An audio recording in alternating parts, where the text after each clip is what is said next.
Quem não tem em sua história de vida a lembrança de um trem? Pode ser de brinquedo, aquele que fica espalhado pela sala de casa, ou mesmo de uma viagem daquelas que nunca mais esquecemos.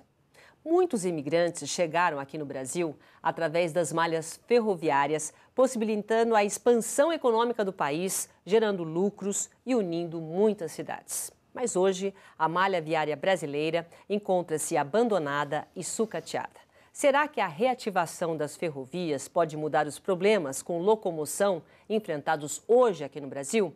Para falar sobre esse assunto, o nosso Opinião Livre de hoje conversa com o doutor em engenharia, advogado e jornalista José Manuel Ferreira Gonçalves. Muito obrigada pela sua presença aqui, José Manuel. Muito obrigado, Silvia. Prazer estar com vocês para conversar sobre um tema dessa importância. O Brasil é surreal, viu, nessa questão. Vamos mostrar aqui. Você fez um livro. Por que você resolveu fazer o livro assim? Primeiro como jornalista, como denúncia? Não, na verdade é o resultado de um doutorado. Despoluindo sobre trilhos. Não, é um doutorado em engenharia. Mas o jornalista não deixa de ser jornalista, até porque conversava fora do ar um pouquinho com o pessoal da técnica. O jornalismo, ele entra na gente de alguma maneira e você continua sendo um repórter onde quer que você esteja. Né? Vai na veia.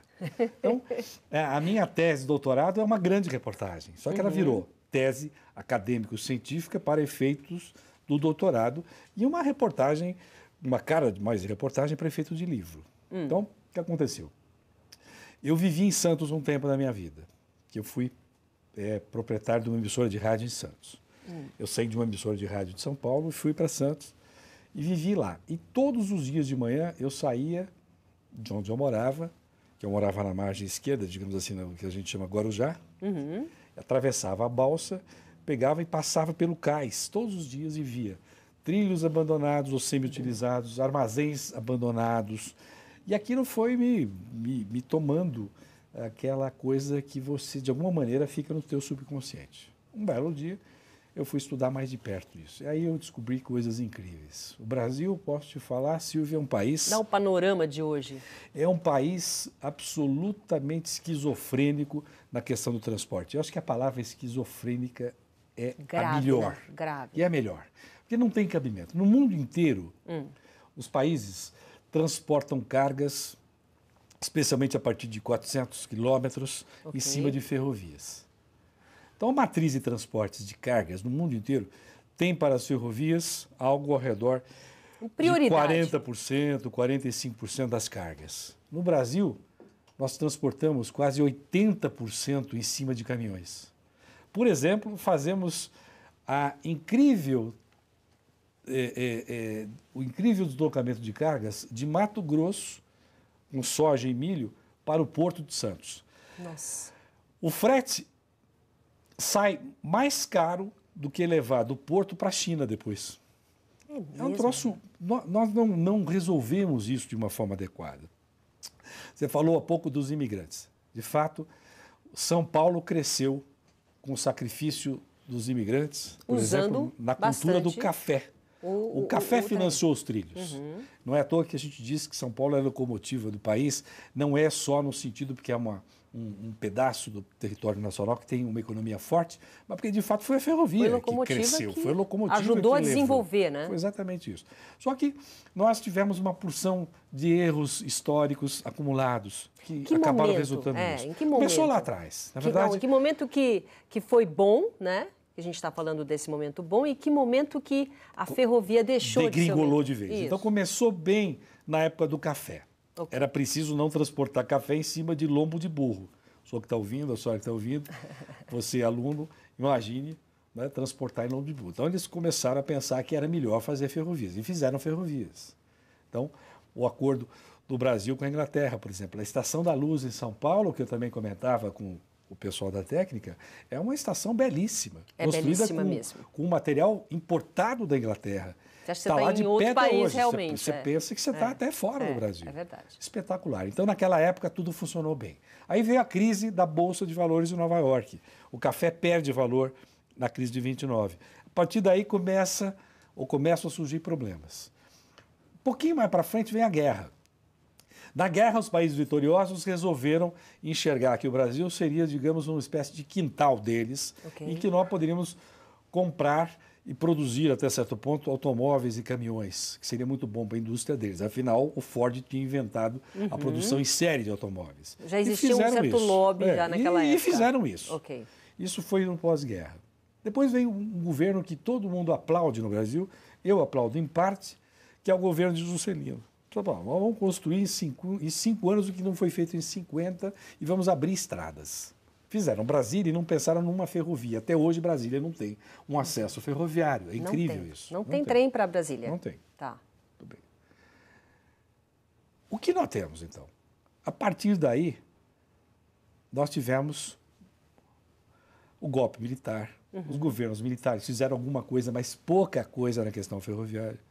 Depois vieram os governos eleitos pelo povo. Todos nós fomos para a rua, defendemos as diretas já, acreditamos. E os governos que vieram aí é que fizeram o enterro, o sepultamento das ferrovias no Brasil. Mas isso por quê? Porque foi feita uma tal de privatização. O governo de São Paulo, na época do governador Covas, que fez muita coisa boa, mas também fez muita coisa ruim, e essa é uma coisa ruim, a gente tem que ter coragem de dizer isso, resolveu privatizar a FEPASA. A FEPASA não dava lucro aqui ou ali, então resolveram, vamos entregar para o governo federal, para a rede ferroviária federal, e vamos resolver a parada. E fizeram isso.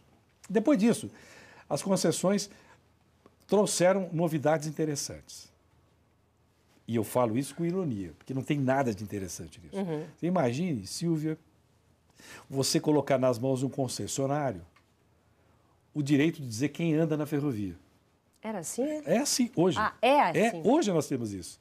Em São Paulo, por exemplo, nós temos nesse momento uma empresa concessionária, que é a América Latina Logística, chamada ALL, que está, aliás, negociando uma fusão com um dos setores que ela transporta, que é o setor do açúcar de exportação. Então escolhe assim, o que vai ser usado pela pouca ferrovia que ainda tem é o açúcar. Esse é o problema. Tá, então, por exemplo, essa ALL transporta soja e milho do Mato Grosso. Ela pode transportar porque ela foi escolhida, é isso? Ela ganhou a concessão, ela transporta. Só que agora a Cosan, que é o braço logístico, ou melhor, a Rumo, que é um braço logístico de uma grande empresa de exportação de açúcar chamada Cosan, está fazendo uma fusão com a ALL. Com esta fusão, é claro que vai ter prioridade o transporte do açúcar, que é um negócio da Cosan. Tá. E que a Rumo apenas é um braço dela. Hoje, para você ter uma ideia, 25% do açúcar que é exportado pelo Porto de Santos, que é o maior do país, vem por ferrovias. Então, sinal de que é absolutamente possível. 50% da soja que vem de Mato Grosso vai para o Porto por ferrovias. Só que na hora que houvesse entendimento entre essas duas empresas, a ALL, que administra a ferrovia, que ganhou a concessão, e um usuário, que é o usuário do açúcar, na hora que houver isso, possivelmente vai haver um prejuízo para outros setores importantes. Então, o modelo está furado. Vamos deixar claro, você que está aí prestando atenção, nós temos que retomar essa concessão ferroviária em São Paulo e refazer os caminhos. Botar o país nos trilhos. Eu me lembro muito bem, eu sou de Monte Azul Paulista, que é uma das coisas que me chamava a atenção é ficar na varanda, eu ficava com um tio e vendo o trem, né? Passava bem em frente à nossa casa. E um belo dia começaram a tirar o trem, os trilhos, e ele comentou sobre isso. É o maior erro que o Brasil pode estar fazendo, o governo pode estar fazendo, no sentido de desenvolvimento. E agora tem que colocar. Como é que está a malha viária? Quer dizer, foram tiradas muitas? Muitas. Nós temos muitas ferrovias? Nós começamos a nossa história ferroviária há 160 anos atrás. Fizemos 14,5 km para levar a família real do Rio para Petrópolis, porque eles tinham muito calor no Rio e queriam passear em Petrópolis. Então, eles iam de trem. Foi a primeira malha ferroviária do país. Nós já tivemos muito. Hoje nós temos 29 mil quilômetros de ferrovias. Mas hoje é boa ou é sucateada e mal aproveitada? Absolutamente mal aproveitada, sucateada. Mas existe. Quer dizer, o que eu 29 estou perguntando é assim, mil quilômetros muito mal resolvidos. O Brasil quer fazer 10 mil novos quilômetros de ferrovias. Quer investir 91 bilhões de reais nisso. Quer fazer ferrovias para trens fortes. Eu posso dar alguns números para você. Por exemplo, um trem para transportar, digamos, 8 mil toneladas de soja, dá para tirar mais ou menos 500, 600 caminhões da estrada. Se a gente faz um acordo com o açúcar e diminui a transferência, o transporte da soja, nós vamos ter mais caminhões transportando caminhões, congestionando o Porto de Santos, congestionando as estradas e encarecendo o frete. E a perda do material é menor também pelo Pois é, além disso, imagine só, além do frete ser alto, você perde material.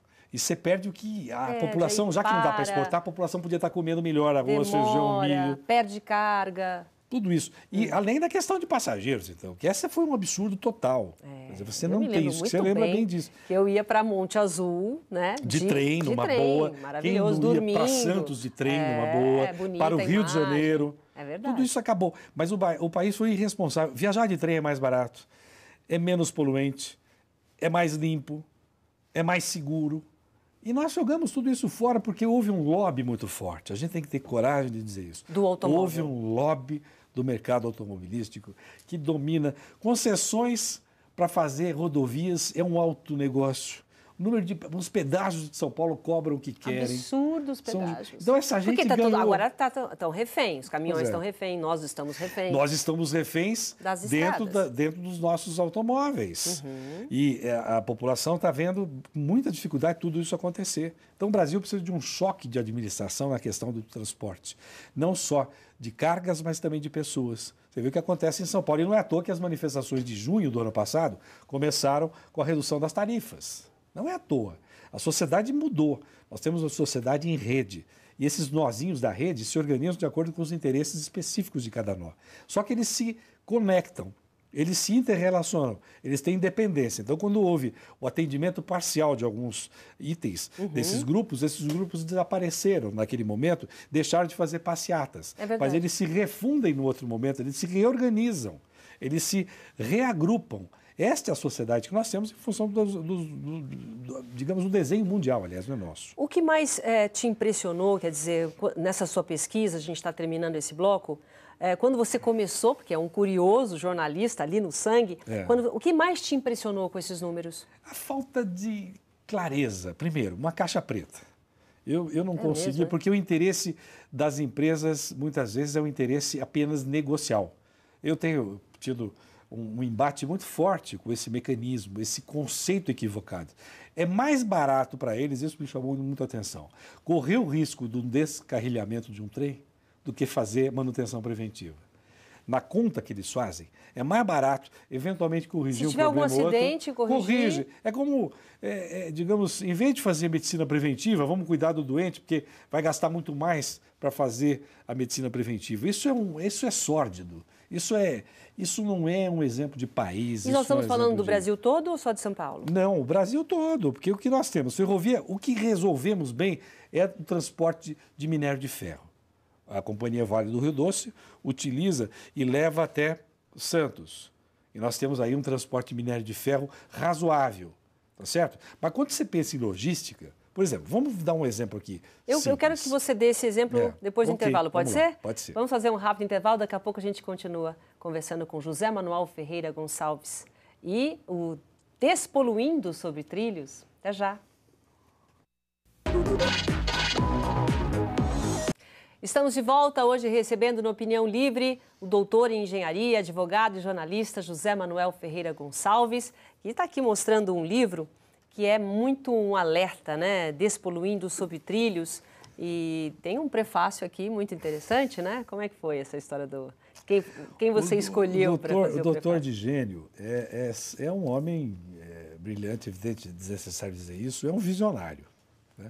Então, imagino que ele sentiu vendo isso, não é? Então, eu fui conversar com ele sobre isso. Doutor de gênio, o senhor já construiu um império, o senhor já fez tanta coisa. Quem sabe o senhor possa dar mais uma contribuição ao país, que é nas engenharias da Universidade Paulista, que, aliás, cresceu muito. Um abraço ao professor Fábio Romeu, ao Pedro Frugoli, que cuidam tão bem do setor da engenharia. Esse curso cresceu muito e, quem sabe, na área logística possa ter uma ação forte ajudando prefeituras e governos e até o governo federal a encontrar caminhos, porque eles não conseguem fazer projetos bem feitos na área logística. Eu ia dar um exemplo. Você estava falando até falando nisso. Suponhamos que uma pessoa, o fulano conhecido seu que está aí, sintonizado, acompanhando a entrevista, resolva criar galinha. Vai criar galinha. ótimo. Ele quer exportar, vamos supor, por hipótese, ele quer exportar galinha. Maravilha. Para fazer a galinha crescer, ele tem que comprar milho e outras coisinhas, mas ele tem que comprar milho. Então, ele quer levar a galinha já prontinha para exportação. Então, a gente pensa num trenzinho, mas não é só pensar nesse trem, tem que pensar no outro que traga o milho. Isso é um exemplo bem rústico, elementar para a pessoa entender. É preciso, o que não acontece com a cadeia logística do minério de ferro. Porque ele é o produto em si mesmo.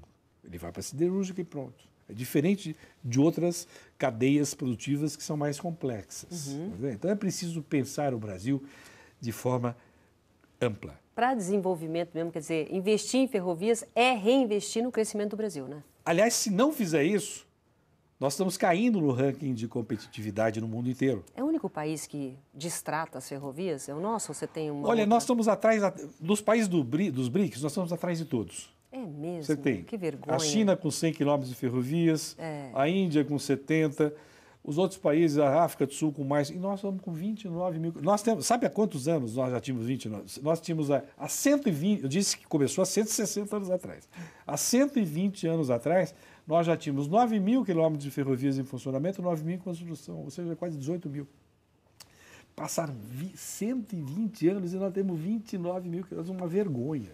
Quer dizer, vamos fazer aqui esclarecer algumas coisas. Por exemplo, um vagão de trem corresponde a quantas carretas que atualmente... Então, se você imaginar que um caminhão, por exemplo, na média 20 toneladas, se eu pensar que eu vou transportar por uma composição de trem 8 mil toneladas de soja, por exemplo, faz uma conta rápida, você chega mais ou menos a 500 caminhões.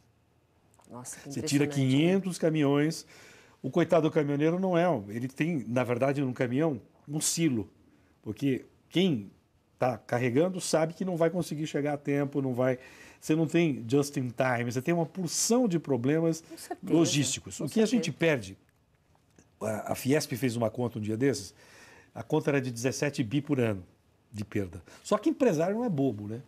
Eu também, nem você que está ouvindo e assistindo é bobo. Empresário, quando pode, transfere. Quem paga essa conta somos todos nós, a população de forma geral. E principalmente o povo mais pobre, que podia ter o arroz, o feijão, um alimento mais barato, se nós tivéssemos quantos alimentos são perdidos, né? E a gente fora que a gente perde, que podia chegando mais barato na mesa das pessoas, e nós não temos isso.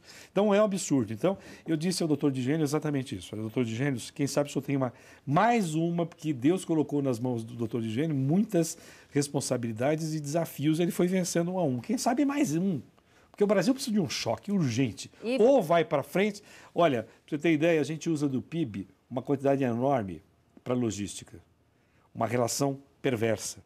Os Estados Unidos usam muito menos do PIB para logística. Nós temos que mudar essa relação, nós temos que fazer... Eu falava com você do planejamento. Básico, né? Como é que você faz o planejamento? Você tem uma coisa chamada de imagem de satélite.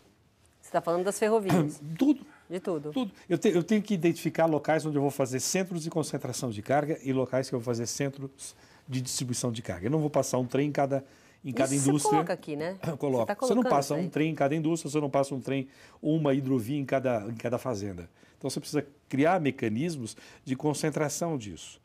E você pode utilizar os recursos que nós temos. Fazer imagens de satélite, trabalhar essas imagens de forma adequada, identificando pontos de colisão. Isso dá para fazer. Só que nós estamos há 3 anos, Silvia Vinhas e telespectadores, há 3 anos a Valec tenta comprar 1 metro. Existe toda uma burocracia para não ter. E não consegue comprar 1 metro de ferrovia. Não só por burocracia, né, mas porque existem coisas que talvez se aproximem do que aconteceu com o negócio da Petrobras, eu não sei. Olha, não querendo entrar nesse mérito aqui, por exemplo, a gente está falando nessa parte de governo, né?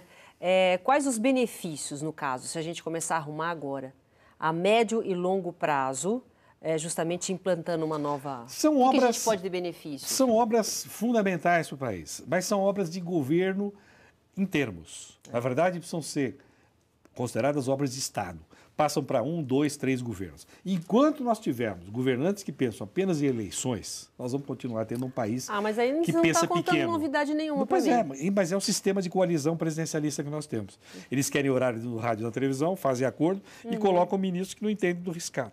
Está cheio de gente que ocupa cargo público e não entende do riscado. Quer dizer, tudo isso aqui que você colocou no livro é uma realidade. Aliás, dá para você focar justamente nessa capa. Eu achei super interessante, porque mostra bem a realidade do trem, né, e das rodovias. Um desenvolvimento, aliás, muito feliz nessa capa. O que falta para a gente realmente conseguir mudar isso? Só o governo? Não. Falta a sociedade ter uma consciência de que está pagando muito caro por tudo isso. Falta a sociedade ter uma reação capaz de dizer, nós não aguentamos mais isso. Mas a sociedade é bem informada, por exemplo, do que acontece Não nisso? é bem informada. Nós fundamos... A sociedade sabe que aumentou o ônibus, mas ela não sabe que tem esse problema de trilho. Não sabe. Então, nós fundamos a questão de 2 meses atrás, uma entidade chamada Ferrofrente. É uma frente nacional pela volta das ferrovias. E montamos um projeto de lei para colocar na nota fiscal das mercadorias a porcentagem do frete. De tão importante que é. Porque se você tiver consciência de que você está pagando muito pelo frete, essa consciência vai se multiplicando. É preciso que as pessoas percebam que isso é um absurdo. Elas não percebem que comem menos, comem pior, que o Brasil exporta menos, que pagamos muita coisa. Completamente ignorante nesse sentido. Então nós temos que aumentar o volume de informações sobre isso, contar essa verdade. Claro que isso vai descontentar uma porção de gente, que há lobbies poderosíssimos, o pessoal que utiliza as rodovias está feliz da vida. Fez rodovias. São Paulo fez rodovias importantes. Principalmente maravilhosas. Fez rodovias, ainda bem que nós temos rodovias importantes. Mas nós acabamos com as ferrovias. São Paulo tinha também construído ferrovias com independência em relação ao país. Foi o café e foram os empresários de São Paulo que foram fazendo o desenvolvimento das nossas ferrovias. Só que nós jogamos no lixo. Lixo, sabe o que é lixo? Quando a gente fala lixo, pode parecer a você aí que é uma coisa no sentido figurado. Não, é lixo mesmo. Pegar e dizer assim, isso vai para lá. E isso é um crime. Um dia o Brasil vai contar essa história. Mas isso é uma política do governo federal ou cada estado pode, por exemplo, no caso, o governo de São Paulo tem as melhores estradas, eu acho, considero as melhores estradas.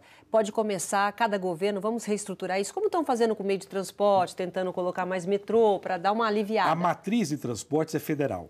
Você pode ter uma visão nacional disso, mas é claro, é evidente que também você não vai parar na fronteira do estado, você vai trazer de outros estados, você vai fazer... Por exemplo, a soja está com dificuldade para ir para o Porto de Santos. Já pensa em levar para os portos do norte do Brasil. Então, você tem que ter essa conectividade. É possível ter, mas é preciso ter gerência nacional e nos governos gente também competente que olhe com um pouco mais de generosidade. Quer dizer, pensar, meu Deus, por que eu vou jogar tanta carga fora? Por que eu vou prejudicar tanto a economia do país? Nós passamos vergonha quando se compara os índices daqui. E em relação à poluição, que hoje é a grande preocupação, polui, né? Por exemplo, uma locomotiva, ela para fazer 1 quilômetro, ela gasta 3 ou 4 litros de diesel. Um caminhão, para fazer, usa ao contrário, relação ao contrário, com 1 litro faz 3 ou 4 quilômetros. Então, há uma desproporção de 18. Mas ainda assim, como você tira muito mais caminhão da rua, eu te fiz a conta aí. Com certeza. O governo está projetando fazer ferrovias, esses 10 mil quilômetros de ferrovias, são para composições de 10 a 15 mil toneladas. Então, você vai tirar 700 caminhões... Pelo menos. Pelo menos. Mas o lobby continua para não acontecer isso. Agora, né? O que acontece, eu ia fazer uma conta para você, comecei e não detalhei, porque é cansativo, mas eu vou dar um resumo. 4 vezes menos emissões de gases de efeito estufa se você transportar por ferrovia em vez de transportar por caminhões. 4 vezes menos é muita coisa. E se você pensar em hidrovias, então aumenta ainda mais e assim sucessivamente. Hidrovias a gente precisa de outro programa, né? Porque também seria um grande planejamento. Você não pode pensar em hidrovia sem inclusa, porque nós temos uma matriz de energia muito limpa, que temos muita energia pela movimentação de turbinas das hidrelétricas. Mas o que a gente fez muitas vezes é construir a usina sem fazer a eclusa, que é aquele elevador para o navio passar. Quando você constrói a eclusa já no início, você paga uma porcentagem, digamos assim, você investe 7%.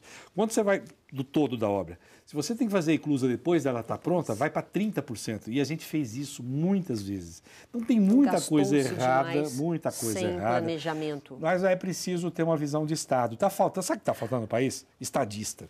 Agora, me fala uma coisa, a gente está pensando aqui, a gente está falando da ferrovia, mas estão pensando em fazer trem-bala? A gente não está desenvolvendo? Isso é um outro absurdo, que a gente, no rigor científico, a gente procura não usar uma palavra. A gente acha que está desenvolvendo quando fala que vai fazer o trem-bala. Nós não temos nenhuma indústria, nós temos que importar trilhos, porque nós não temos necessidade de trilhos em escala. Então a gente importa da China trilho. Nós temos feito alguma coisinha, nós não temos mais a indústria que já tivemos de ferrovias. Então, em vez do governo federal ficar fazendo um espetáculo para ganhar votos, que tal fazer a lição de casa, o arroz com feijão?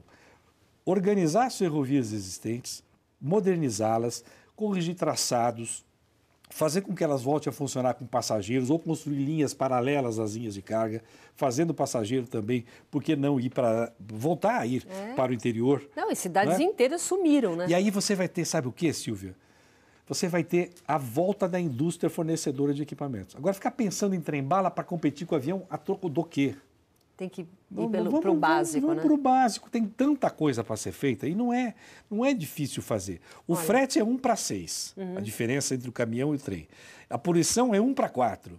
Tudo de bom, né? Isso aqui é um grande trabalho que você fez. Olha, muito obrigada pela tua presença aqui. Foi um prazer. Passou rápido, né? Foi um prazer. São 2 blocos, mas passou rápido. Obrigada pela sua presença e parabéns pelo seu trabalho. Nosso programa está aberto aqui para você. Tá bom, é só convidar e a gente bate continência e vem aqui. Tá ok, bom? muito obrigada. Viu?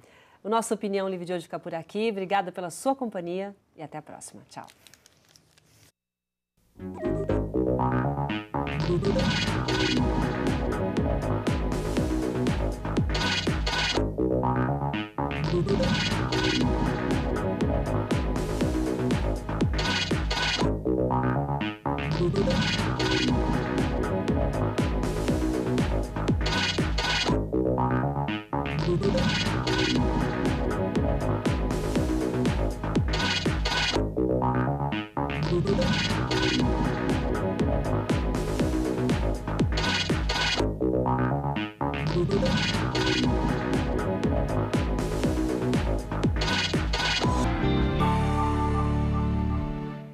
Informações sobre uma vida mais saudável e com qualidade de vida você encontra aqui na TV Unip. No programa Edição Saúde, você se atualiza sobre equipamentos modernos em diagnóstico e tratamento e acompanha reportagens especiais e entrevistas com diversos especialistas na área da saúde. Não perca o Edição Saúde aqui na TV Unip.